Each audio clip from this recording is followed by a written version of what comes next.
Next up on the show, very excited to have returning after a brief absence, very brief, really, when you think about it in the big picture of life, from Woodbine. You know him on Twitter, at Woodbine Bratt. Jeff Bratt, how are you, my friend? I am so excited, Peter. This is my Christmas Eve because this is my favorite race of the season at Woodbine, year in, year out. Probably as a Canadian, I should probably say the Queen's Plate, but that's my second favorite. This is my favorite race of the season. 8 furlongs on the world-renowned E.P. Taylor turf course. The best. Let's go. I'm ready.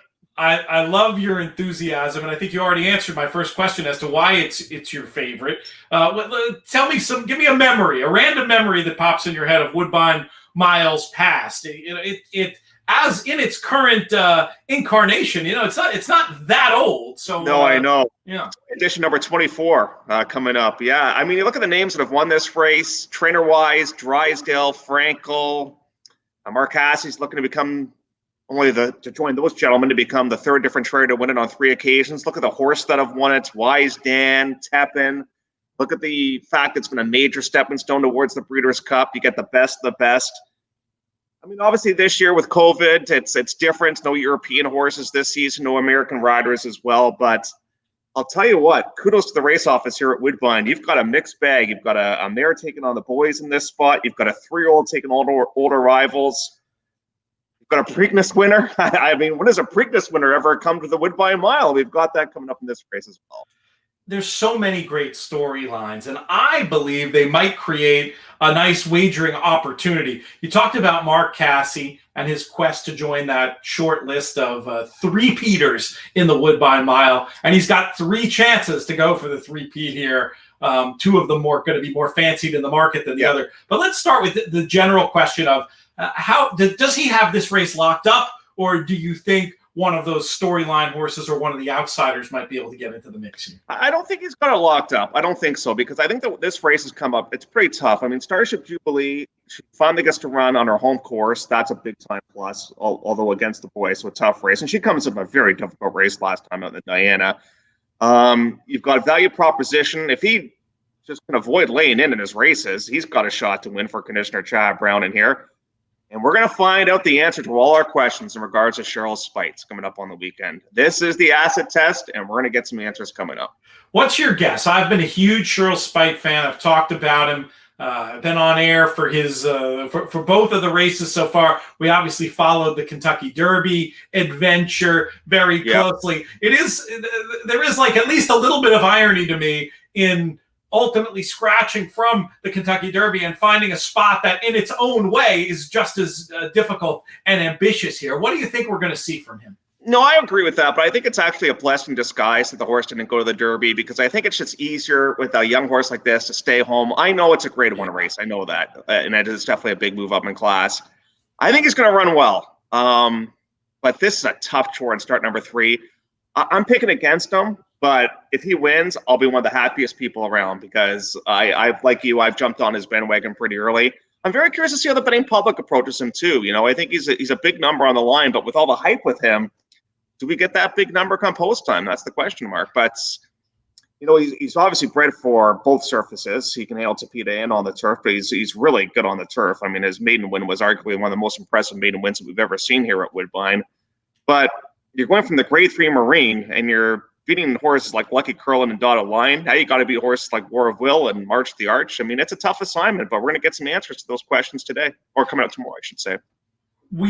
I want to talk to you about the pace in this race. So Admiralty Peter is going to run here. Correct. We've learned. And then Cheryl Spite, watching his various workouts, he didn't look happy to me the day that they attempted to rate him. I wonder if he might just be out there winging. What do you think is going to happen on the front end here? Yeah, I could see that happening too. And, you know, you want to teach a horse, but you don't really want to teach a horse in a grade 1 race. You know what I mean? So if he wants to be fourthly placed, he's going to be fourthly placed. He's just naturally fast too. Judging by what Mark Cassie was saying during the post position draw, I think War of Will's going to be really close too. Now, War of Will, he has this bad habit of not being able to get the starting gate effectively. He always seems to break poorly, but he's got some natural early foot, so he'll be right there in the mix of things. But For me, because I don't want to give away my pick, but I like a horse coming from off the pace of this race. So I like the fact that Admiralty Pier is in this. I want to make sure there's an honest pace for my selection. We'll get there. We'll get there in a minute. I just want to run through the rest of these. Yeah, What about the third Cassie runner in this spot? Is Olympic Runner here to get a small piece, or do you think, and do you get the impression from hearing Mark Cassie talk about him that he's got a chance to get the money? I mean, we all love Pink Lloyd around these parts. We do. But Pink Lloyd and like War of Will, that's kind of a move up in class, and Olympic Runner hasn't won for a while now. That's obviously cause for concern. I think the huge plus with Olympic Runner in here, and is owned by Gary Barber too, is that War of Will should be a little bit more prominent early on. So if things are a little bit hectic up front, an Olympic Runner should be really rolling down the lane, I would feel. But this is obviously a tough chore for him. I'd be surprised if he won the race, but he's obviously a very nice horse. Would feel like one who would do well to get a minor slot, and it wouldn't surprise me based on how things set up here if that is exactly the way that it were to go. So you've tipped your hand that you're looking for a runner to come off the pace. You haven't revealed which one it's going to be. I think it's time to show your hand, my friend. Who do you like the worst poker player ever? I'm like one of those poker players that say, "I got a good hand. I like March the Arch. He's undefeated here at Woodbine. He won the Toronto Cup. He won the King Eddie. I love the way he ran last time. He just so good when he won that race. And all this talk about Cassie and with War of Will, Husbands has won this race in the past. I know March the Arch, he often finds trouble in races, and he can sometimes be his own worst enemy. But if you look back at his replay in the King Eddie, that's, to me, one of the most impressive performances I've seen at Woodbine so far this season. It was a tremendous run, and he did so without the benefit of the setup he might get here.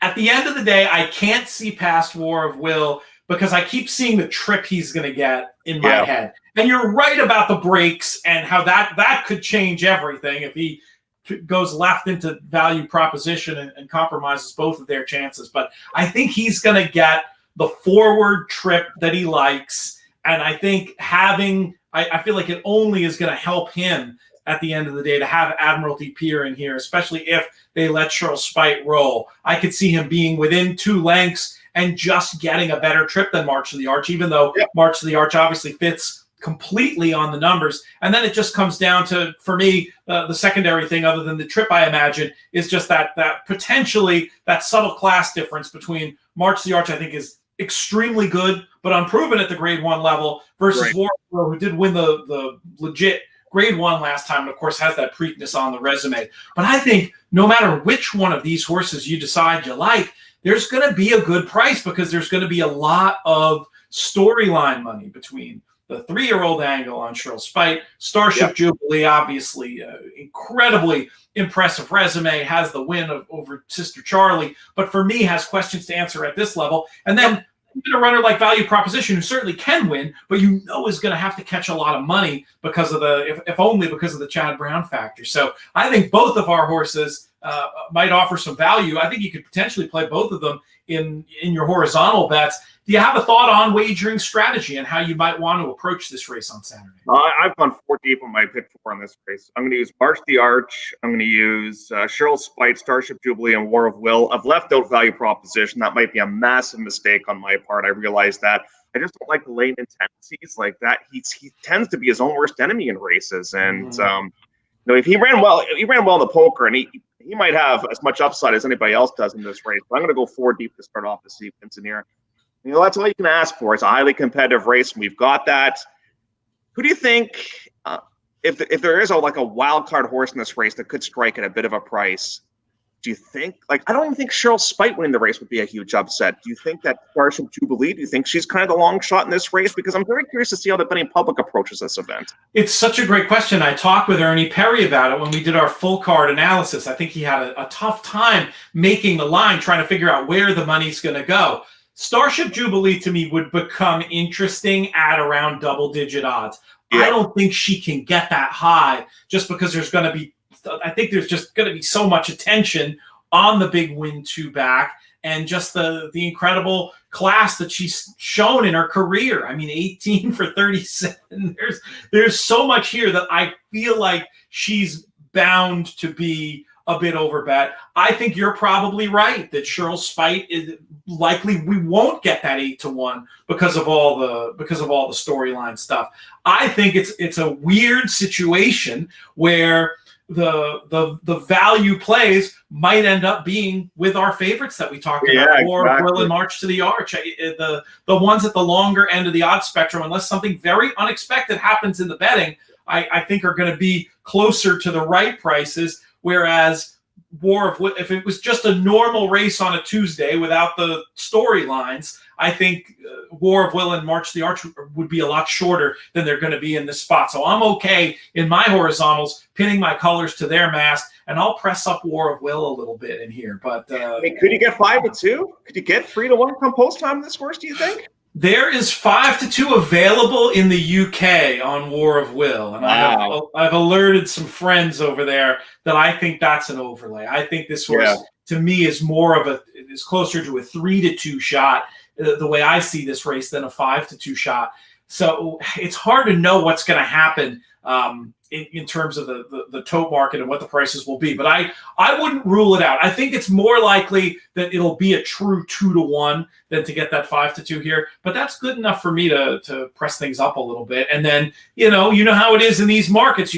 Sometimes you got to zig or zag depending on what they give you. But in terms of selections, I feel pretty confident going with War of Will in this spot. Any final thoughts from you, Jeff, on this year's Woodbine Mile, or a random thought elsewhere on the card that you just can't contain, perhaps? No, I guess I'll just summarize this with the Woodbine Mile. We're going to see how good Cheryl Spite is. That's one of the questions we're going to get answered in here. War of Will has never won on this turf course, is winless in 2 starts, albeit very early on in his career. So, yeah, he's looking for a little bit of revenge. And I think more than anything, what I'm looking forward to is just the fact that with everything that's gone on in this world in 2020, my favorite race has not been impacted, and I'm extremely grateful for that. The field has come up here. It's a good field. It's a legit Grade 1 race. And whoever stamps themselves with that free ticket to the Breeders' Cup, they're going to earn it. Great stuff, Jeff. Thank you so much. We look forward to chatting with you again soon. Lots more great stuff to come at this Woodbine meeting, so we'll have plenty of opportunities. Godspeed on Saturday, and we'll check in very shortly. Sounds good, Peter. Always a pleasure to join you.